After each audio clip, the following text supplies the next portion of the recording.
Well, Antony Green, one of the most common questions you've been asked in recent weeks is what a future Senate might look like, and you put some work into trying to answer that question. Before we get to different combinations of half and double dissolution elections, just tell us first of all some process. What votes have you plugged in to try and crunch this set of data?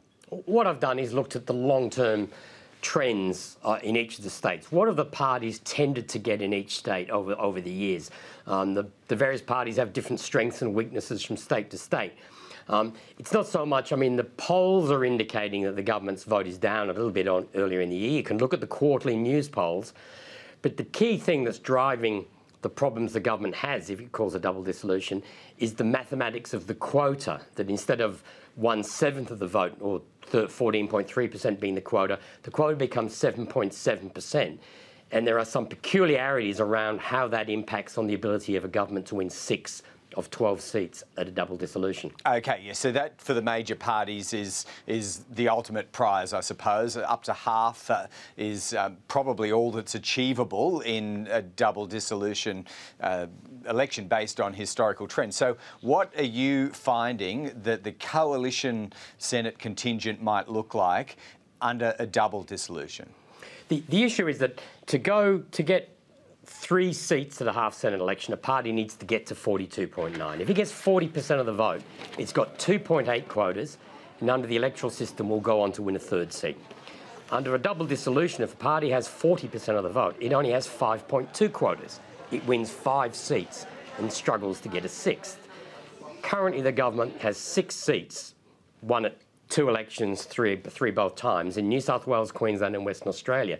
At a double dissolution, it's going to need a higher vote to get 6 back in those 3 states. And in New South Wales in particular, the coalition rarely does well enough to get 5 seats. So it's likely that they will lose seats, certainly in New South Wales, possibly in Queensland, and given recent polling, even in Western Australia. So that's 3 seats down on their current Senate position.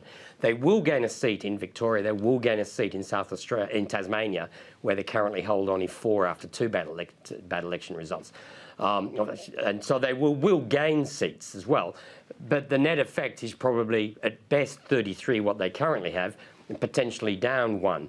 And that would be in a weaker position where if they went to a double dissolution later in the year, they wouldn't lose seats. Or a half Senate later in the year. You think it's mathematically, on your numbers, more likely that they would get the current 33 or more at a later half Senate election? Yeah, they would certainly at a half Senate election gain a seat in both Victoria and Tasmania, maybe lose 1 in South Australia. But that would improve their position. It would make their balance of power in the next parliament easier to handle. It would be 1 fewer seat they have to get on side, and it would change the composition of some of the crossbenches. Because that becomes the next important part of your findings, I suppose. What might the crossbench look like, and with whom could it negotiate over effective balance of power? Well, a double dissolution is very difficult to know who would be elected. That Nick Xenophon would bring 3 or 4 members in. So if the coalition's got 32 or 33, he's got the Nick Xenophon team they can negotiate with. But they still need more members beyond that. In a double dissolution, you've cleared out the crossbench. You might get Jackie Lammy would have a very strong chance of getting re-elected in Tasmania.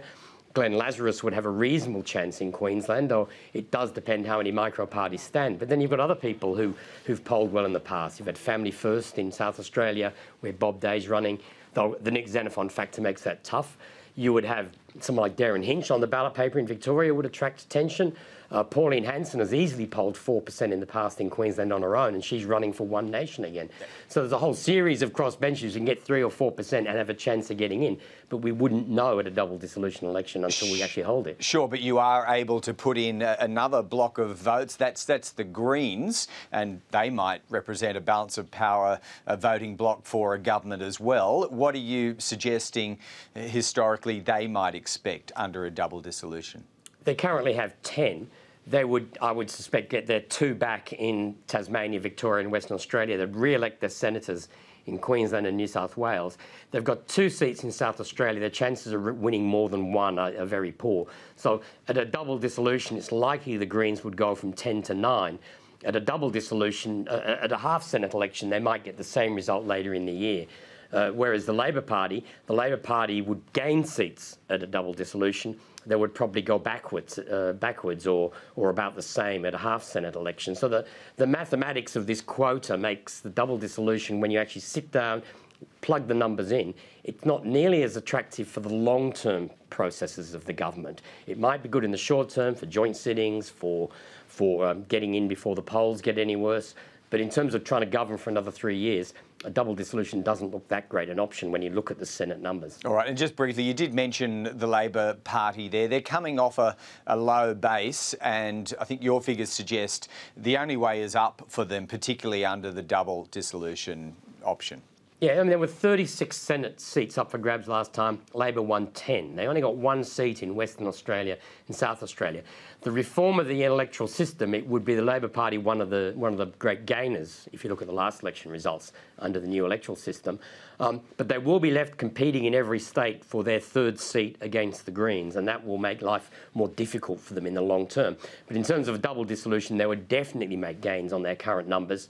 The government would possibly go backwards at a double dissolution. Then you've got this unknown crossbench which the government would have to rely on to pass legislation in the future. All right, well, let's see if the future is going to replicate the past. But Antony Green, for your analysis, thank you. Thank you.